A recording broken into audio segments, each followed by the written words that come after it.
Qala al-musannif rahimahullahu ta'ala wa nafa'anallahu bihi wa bi'ulumihi fid dharaini amin. Aqsamus sunan, bagian-bagian dari sunnah. Min nahiyati waqtiha salasatun. Dari sisi waktunya sunnah itu ada 3 sunnah sholat. Yang pertama sunanun qablas sholat, sunnah sebelum sholat. Sunanun itu jamak dari sunnah ya. Kal azan wal iqamah was siwak, seperti azan kemudian iqamah dan siwak. Ini sunnah pertama, yakni dilakukan sebelum sholat. Kemudian yang kedua sunanun asna as-sholah, sunnah ketika sholat. Jadi sebelumnya, ketika sholat ada sunnah-sunnahnya. Wa tangqasimu ila qismai, terbagi sunnah itu kepada 2. Sunnah di dalam sholat itu terbagi 2, yakni ab'adin wa hayat. Pertama sunnah ab'ad, kedua sunnah hayat.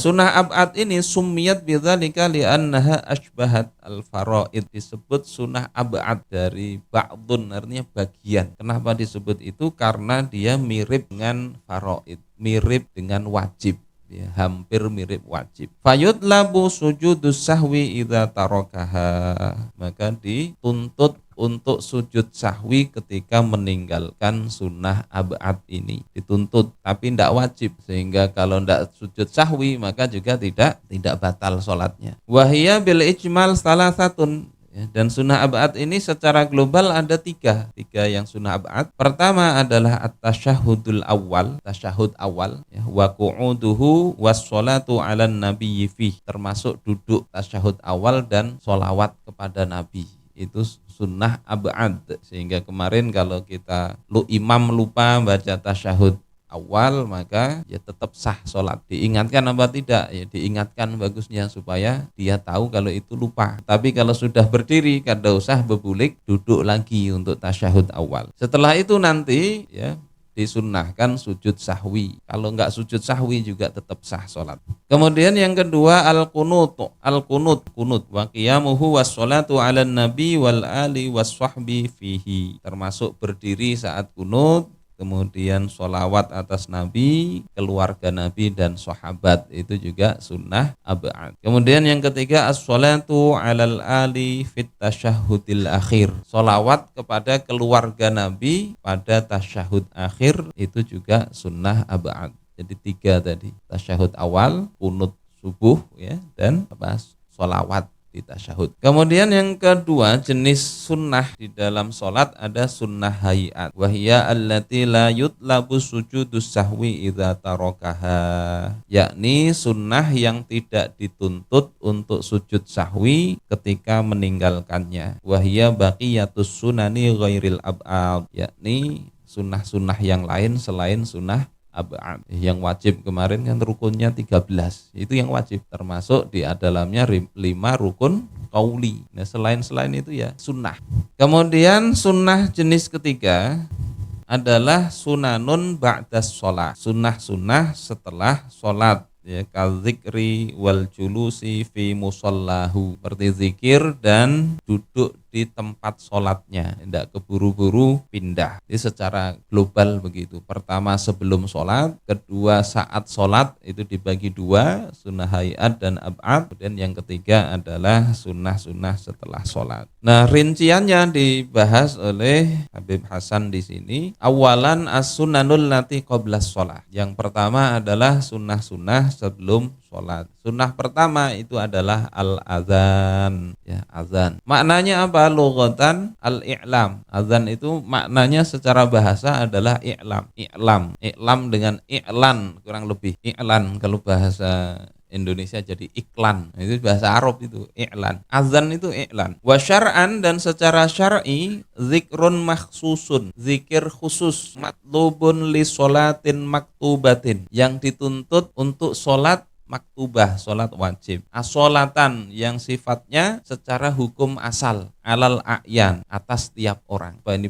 definisinya kok begitu, ada penjelasannya. Yang pertama, azan itu zikrun maksus, maknanya adalah zikrun muayyanun bih, zikir yang sudah ditentukan, yakni ya lafadznya ya Allahu Akbar sampai akhir sehingga tidak bisa diganti-ganti. Dimanapun azan ya kayak gitu. Anda ke Turki, ke Afrika sama. Paling yang beda lagunya aja, tapi kalimatnya sama. Jadi zikrun makhsus ini pertama. Yang kedua, matlubun li sholatin maktubah. Dituntut azan ini untuk sholat yang wajib ya. Kharaja bihi an-nawafil fala yu'adzanu laha. Sehingga keluar dari definisi ini sholat sunnah. Maka sholat sunnah tidak ada azan dulu. Kalau mau sholat tahajud azan dulu, tidak disunah. Kemudian as-sholatan, sholat wajibnya ini sifatnya dapat ini mau sholat sunnah misalnya, mau sholat 100 rakaat ya, maka 100 rakaat ini jadi wajib tapi tidak asal, tidak sunnah azan. Kalau sholat nazar fahiya wajibatun walakin al wajib li aridin fala yu'adzanu laha. Sholat nazar ini wajib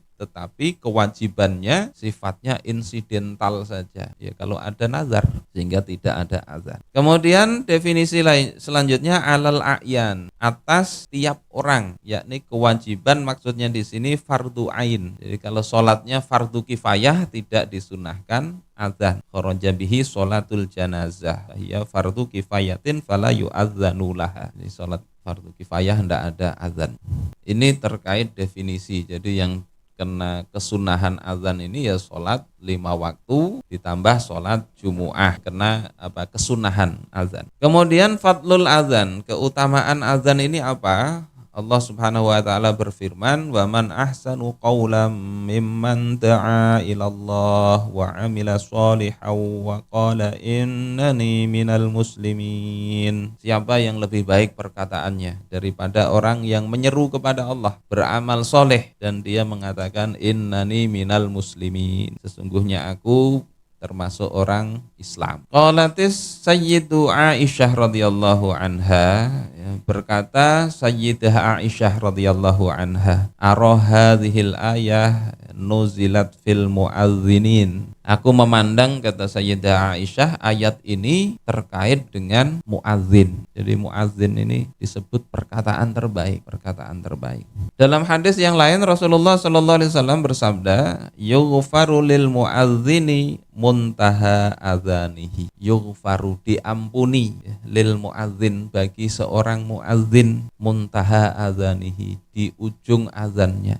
Ba'da azan Allah ampuni dosanya, sehingga jangan bersusurungan azan ini. Kalau perlu berjadwal, minta giliran untuk azan, Allah ampuni dosanya. Tentunya dengan catatan ya, dosa-dosa besar dijauhin ya. Dan kemudian setelah azan, sudahlah kamu yang sholat, kemudian tidak ikut sholat, sudah diampuni. Ini orang tidak benar.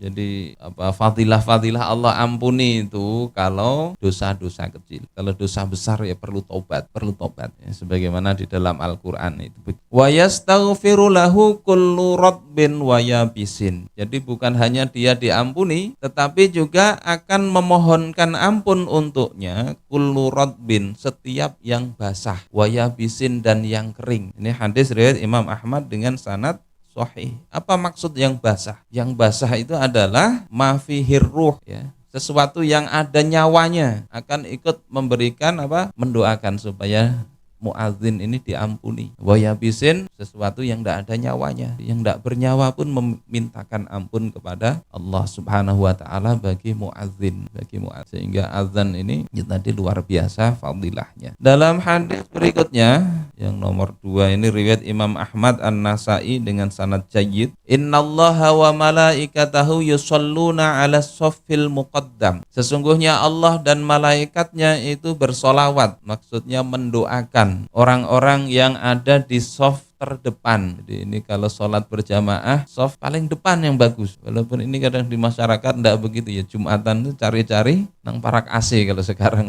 yang paling dingin. Bagusnya yang paling depan. Di hadis itu seandainya harus undian dulu, berundi itu siapa yang paling depan. Didoakan oleh malaikat, diberkahi oleh Allah. Wal muadzinu yughfaru lahu mada sautih. Muadzin itu diampuni dosanya sepanjang suaranya itu. Wa saddaqahu man sami'ahu min radbin wa yabis, dan membenarkan baik yang basah maupun yang kering tadi, bernyawa maupun tidak bernyawa. Walahu ajru man shalla ma'ahu, dan dia mendapatkan pahala dari orang yang sholat. Ya, dipanggil azan tadi, orang datang sholat karena dengar panggilan azan, maka dia dapat pahalanya orang yang sholat bersamanya tadi. Ya, kalau seperti ini kayaknya rebutan nih jadi tukang azan. Ya. Kemudian dalam hadis yang lain, al muadzinuna atwalun nasi a'naqan yaumal qiyamah. Ini riwayat Imam Muslim. Muazzin, ya, para muazzin itu nanti di hari kiamat akan menjadi atwalun nasi a'naqan, orang yang lehernya paling panjang. Wah, kalau ini disampaikan ke anak-anak bisa kata hakun azan. Mungkin leherku panjang benar kayak entok misalnya. Angsa. Ada orang gitu. Nanti nggak mau azan, takut nanti di akhirat lehernya panjang kayak angsa. Maksudnya bukan begitu, ya.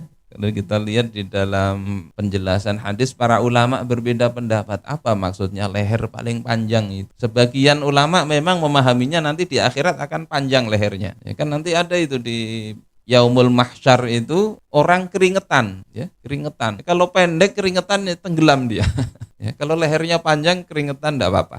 Ada yang memahaminya begitu. Ya, tapi ya yang ulama yang lain mengatakan ya atwalun nasi'an itu adalah ya ashabus syarafi wal manzilah.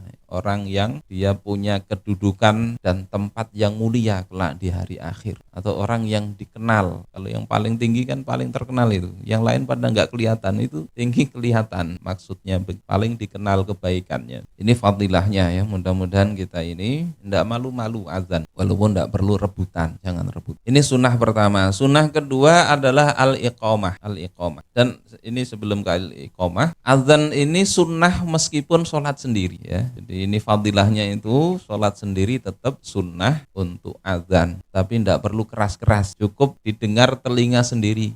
Ya, azan didengar telinga sendiri. Nah, sunnah kedua adalah al-iqamah, yakni zikrun makhsusun matlubun listinhadil hadirina lisolatin maktubah. Zikir tertentu yang dituntut untuk membangunkan atau mendirikan orang-orang yang hadir untuk melakukan sholat wajib qomat. Nah, al-hikmatu minal azan arba'. Hikmah dari azan itu ada empat. Yang pertama, al-i'lamu bidukhulil waqti, memberitahu masuknya waktu. Jadi azan itu fungsinya memberitahu waktunya sudah masuk. Tapi ini ibadah tadi. Kalau sekedar beritahu pakai HP sudah cukup sekarang. Sudah softwarenya. Tapi ini ibadah. Kemudian ad-da'watu ilal jamaah, mengajak, menyeru kepada sholat jamaah. Sehingga memang azan ini ya harus keras supaya kedengaran orang. Sekarang ada speaker mudah. Kalau dulu naik ke menara, ada menara masjid itu untuk naik tukang azan. Kemudian yang ketiga, al-i'lamu bi maudhi'il jamaah, memberitahu tempat sholat jamaah. Sehingga dengan azan itu orang tahu, oh di sana ini tempatnya,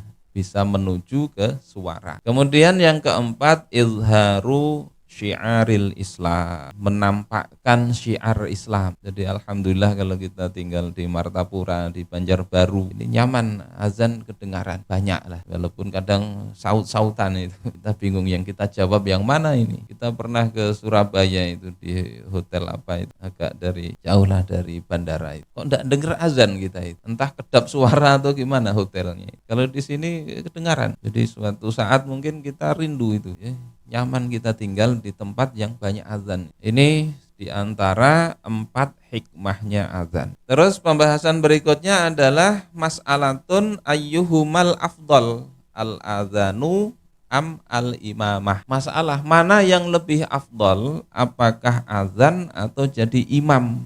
Afdal mana, bagus mana, jadi imam atau jadi tukang azan? Nah, di sini para ulama berbeda pendapat. Al-azanu wahdahu afdalu minal imamah indal imamir Romli. Menurut Imam Romli, ulama besar mazhab Syafi'iyah, beliau mengatakan azan itu lebih afdal daripada jadi imam. Azan lebih afdal. Wal azanu ma'al iqamah afdalu minal imamah indal Imami Ibnul Hajar. Azan dan qomat itu lebih afdal daripada jadi imam menurut Imam Ibnu Hajar. Jadi kalau Imam Romli, azan saja sudah afdal daripada imam. Menurut Imam Ibnu Hajar Al-Haytami, azan dan iqamah itu lebih afdal daripada jadi imam. Sementara wal imamatu afdalu mutlaqan indal Imamir Rafi'i. Menurut Imam Rafi'i, ini masih dalam mazhab Syafi'i, ketiga-tiganya ini yang afdal itu adalah imam. Kenapa? Ya, liqiyamin Nabi sallallahu alaihi wasallam biha, karena Nabi melakukan itu, afdal Nabi